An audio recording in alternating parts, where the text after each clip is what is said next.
Hi friends, welcome to cinema at is best. Cinema at is பெஸ்ட்டில் இப்போ நம்ம பார்க்க போகிற திரைப்படம் என்னென்னா ஆன் த அடமெண்ட். இந்த திரைப்படம் வெளியான 2023. இது வந்து பார்த்திங்கன்னா ஒரு ஃப்ரான்ஸ் நாட்டு திரைப்படமுங்க.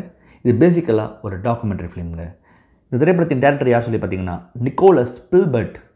இந்த திரைப்படத்தின் ரைட்டர்ஸ் நிக்கோலஸ் ஸ்பில்பர்ட் அண்ட் லிண்டா ஜெடிட்டர். சரிங்க, ஆன் த அடமெண்ட் இந்த டாக்குமெண்ட்ரி எதை பற்றி பேசுதுன்னு பார்ப்பாங்க. அதாவது பாரிஸ் நகரில் இருக்கிற செயின் நதி ரிவர், அங்கே வந்து பார்த்திங்கன்னா ஒரு போட் ஹவுஸ் இருக்குது. அந்த போட் ஹவுஸில் யார் யார் வசிக்கிறாங்கன்னு சொல்லி பார்த்திங்கன்னா மனநலம் கொண்டவர்கள் வசிக்கிறாங்க. சைக்காட்ரிக்கலாக ஏதோ ஒரு பிரச்சனை உள்ளவங்க வந்து பார்த்திங்கன்னா அந்த இடத்துல வந்து வசிக்கிறாங்க. அவங்கள வந்து பார்த்திங்கன்னா வந்து நர்சிங் பண்ணுற ஆட்களும் அங்கே வந்து இருக்காங்க, கேர்டேக்கர்ஸும் இருக்காங்க. இப்போ இந்த டாக்குமெண்ட்ரி முழுக்க அவங்கள பற்றின விஷயத்தை பற்றி பேசுது. எல்லாரை பற்றியுமே வந்து டாக்குமெண்ட்ரி வந்து அலசுது. ஸோ இதில் என்னென்ன தெரிஞ்சுக்கிறோம், அதாவது ஒரு சைக்காட்ரிக் பேஷண்ட் நம்ம நினைக்கிறோம், அவங்க உண்மையாகவே எப்படிப்பட்டவங்களாம் இருக்காங்க அப்படின்றத ரொம்ப உண்மைக்கு அருகாமையில் உண்மையாகவே போய் ரொம்ப மனதுக்கு வந்து படம் பார்க்கும்போது வந்து ஒரு வருத்தத்தையும் நெகிழ்ச்சியும் கொடுக்குற மாதிரி ஒரு விஷயம் பண்ணியிருக்காங்க இந்த படத்தில், அந்த டாக்குமெண்ட்ரியில் வந்து. இந்த டாக்குமெண்ட்ரியோட ஸ்டார்டிங்லேயே ஒருத்தர் வந்து ஒரு பாட்டு பாடுவார். அது ரொம்ப ரொம்ப பியூட்டிஃபுல்லான ஒரு ஸ்டார்ட். அந்த ஸ்டார்ட் ஆரம்பித்து அப்புறமா கொஞ்சமாக அந்த டாக்குமெண்ட்ரி ஒரு ஸ்டெப்பு நம்மளை அப்படி உள்ளே கொண்டு போகிறாங்க. ஸ்லோவாக அப்படியே கொண்டு போகிறாங்க. ஒன்ஸ் நம்ம ஒரு ஜெல் ஆகிட்டோன்னு வைங்களேன், அந்த ஷிப்புக்குள்ளே இருக்கிற அந்த போட் ஹவுஸ்க்குள்ளே இருக்கிற அந்த ஷிப் ஹவுஸ் தான் சொல்லணும், அது கிட்டத்தட்ட கப்பல் மாதிரி தான். அதுக்குள்ளே இருக்கிற அந்த நோயாளிகள்கிட்ட நீங்கள் கொஞ்சமாக நீங்கள் அட்டாச் ஆகிட்டிங்கன்னு சொல்லி அட்டாச் ஆக வச்சிடுறாங்க. அதெல்லாம் ரொம்ப முக்கியமாக பார்க்குறேன் அந்த டாக்குமெண்ட்ரியை பொறுத்த வரைக்கும். அவங்கள மனநோயாளின்னு சொல்ல கூட எனக்கு வந்து ஒரு வருத்தமாக இருக்குது. ஏன்னா அவங்கக்கிட்ட என்னென்ன திறமைகள் இருக்குது, அவங்க இந்த உலகத்தை எப்படி பார்க்குறாங்க, அவங்க உண்மையாகவே தங்க யாருன்றது புரிஞ்சுக்கிட்டாங்களா போன்ற பல விஷயங்கள் வந்து இந்த டாக்குமெண்ட்ரியில் வந்து பேசப்பட்டிருக்காங்க. ரொம்ப பிரமாதமாக இருக்குது இந்த விஷயங்கள் எல்லாமே. ஒருத்தர் வந்து ஒரு இது மியூசிஷியனாக மாறுற இடம், ஒரு சிங்கராக இருக்கிற இடம், அதுக்கு அவர் எது இன்ஸ்பிரேஷன் சொல்கிற இடங்கள்லாம் ரொம்ப பிரமாதமாக இருந்தது.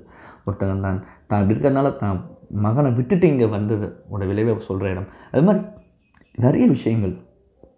ஒரு கதாபாத்திரம் வந்து தனக்கு எப்போ இப்படி ஆச்சு, ஏன் ஆச்சு, எனக்கு எத்தனை வருஷமாக வந்து இந்த ஒரு நான் வந்து ஒரு மன நோயாளியாக இருக்கேன்னு சொல்கிற இடம்லாம் ரொம்ப நமக்கு வந்து வருத்தமும் வருது, அவங்களோட நெகிழ்ச்சியும் சேர்ந்து வருது. ஏன்னா அவங்களோட அந்த விஷயங்கள், அவங்க அதை சொல்கிற முறைகள், அவங்களுக்குன்னு ஒரு என்னங்க சொல்ல ஒரு குழு அமைஞ்சு அவங்களுக்கும் நிறைய விஷயம் பண்ணுறாங்க. அவங்க வந்து கணக்கு பார்க்குறாங்க, அவங்க வந்து கணக்கு பார்க்குறாங்க, சாதம் சமைக்கிறாங்க, ஃபுட் ப்ரொவைட் பண்ணுறாங்க. ஒரு ஃபிலிம் ஒரு சினி கிளப்பே நடத்துகிறாங்க, ஃபிலிம் கிளப்பே நடத்துகிறாங்க. கிட்டத்தட்ட 10 வருஷமாக நடத்திட்டு இருக்குன்னு சொல்கிறாங்க.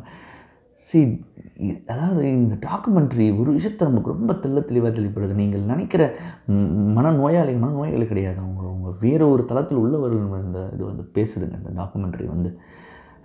இதுக்கு மேலே என்னால் எதுவும் பேச முடியாது, நிறைய ஸ்பாய்லர். ஏன்னா இது வந்து அவங்கக்கிட்ட எக்ஸ்பீரியன்ஸாக அவங்க என்னென்ன சொல்கிறாங்கன்றதை நீங்கள் படம் பார்க்கும்போது புரிஞ்சுக்கிட்டால் தான் உங்களுக்கு வந்து இன்னும் அது ஒரு நெகிழ்ச்சியான தருணத்தை கொடுக்கும்ன்றதை நான் டெஃபினட்டாக சொல்லிக்கிறேங்க. இந்த டாக்குமெண்ட்ரி பார்க்கும்போது எனக்கு வந்து ஒரு பிரசிலியன் ஃபிலிம் 2016 நான் பார்த்த Brazilian film rice or something, அந்த படத்தோட பேரை சரி நான் மறந்துட்டேன், அது உண்மையாக நடந்த கதை. அங்கேயும் அதே மாதிரி தான். அந்த கதை என்னென்னா, அது வந்து ஒரு பீரியட் ஃபிலிம், 1900s நடக்கிற ஒரு பீரியட் ஃபிலிம் அது. அங்கே வந்து ஒரு டாக்டர் அம்மா வந்து மனநல காப்பத்துக்குள்ளே போகும்போது அங்கே வந்து என்னன்னு சொல்லி பார்த்தீங்கன்னா, அங்கே இருக்கிறவங்க எல்லாமே டேலண்ட் இருக்குதுன்னு சொல்லி அவங்கள வந்து ஒரு ஆர்டிஸ்ட்டாக மாற்றுவாங்க. ஸோ கிட்டத்தட்ட இதுலேயும் பார்த்திங்கன்னா அந்த ஒரு விஷயம் வரும். சரி, அது வந்து வந்துட்டு போச்சு அந்த இது வந்து. பட் ஆனால் அது வந்து நடந்த விஷயம், அது படமாக எடுக்கிறாங்க, ஃபிக்ஷன் ஆகிடுது ஒரு இடத்துல. பட் இது அப்படி கிடையாது, இது நிஜத்தை அப்படியே கண் முன்னாடியே காட்டுறாங்க. ஸோ அப்படின்னும் போது இது நிச்சயமாகவே ரொம்ப அழகாக இயக்குனரை பாராட்டணுங்க. டெஃபினட்டாக நிக்கோலஸ் ஸ்பில்பர்ட்டை பாராட்டணும். நம்ம இதை வந்து கொண்டு போய் சேர்க்கணும்னு நினச்சது வந்து நம்ம வந்து பெரிய விஷயம் அவர் பண்ணது வந்து. அது ரொம்ப அழகாக அதில் வந்து பார்த்திங்கன்னா அவர் எதை சேர்க்கணும்னு நினச்சா அதை சேர்த்துட்டாரு தான் நான் சொல்லுவேன். ஏன்னா படம் பார்க்கும்போது ஒரு முழு நிறைவு இருந்தது படம் முடியும் பொழுது. நான் மறுபடியும் சொல்கிறேன், இது வந்து ஒரு வருத்தத்துக்குரியும் சரி, வருத்தத்துள்ளவும் நெகிழ்ச்சியுடைய ஒரு டாக்குமெண்ட்ரி ஆவணப்படமாக இருக்குன்றதுல எனக்கு எந்த சந்தேகமும் கிடையாதுங்க.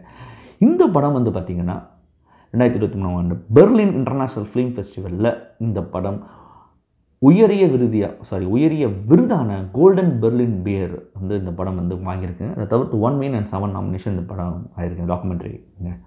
டெஃபினட்டாக நீங்கள் ஆன் த அடமெண்ட் அப்படின்ற டாக்குமெண்ட்ரி பாருங்கள். ஒரு சிறந்த டாக்குமெண்ட்ரி பார்த்த திருப்தி உங்களுக்கு கண்டிப்பாக இருக்கும், சந்தேகம் இல்லைங்க. மறுபடியும் தரமான உலக சினிமாவோடையோ இல்லை ரீஜனல் சினிமாவோடையோ இல்லை ஷார்ட் ஃபிலிமோடையோ சந்திக்கிறேன். நன்றி, வணக்கம்.